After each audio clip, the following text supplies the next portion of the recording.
Have you ever uninstalled an app in Monday only to find that the webhooks or automations it created won't go away?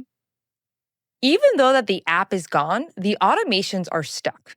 You can't delete them from the board, and you don't want to wait days for support. Here's a quick pro tip to instantly remove those stuck webhooks using the API playground. No support ticket needed. First, go to the developer.monday.com and open the API reference. Navigate to the Webhook section and find the Delete Webhook. Copy the sample mutation. Go to your Monday account, click on your profile, and open up the API playground. Now, go back to your board, open the automation you want to delete, and copy its automation ID. Paste that ID into your mutation, and in the playground, click Run.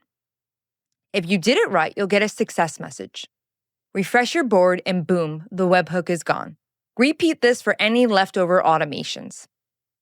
This tip is a great workaround if you're in a pinch or managing an account with lots of third-party apps. And of course, always double-check before deleting automations manually. If you find this helpful, subscribe for more workflow tips and under-the-hood Monday.com tricks from the team at Workflow Magic. Thanks for watching.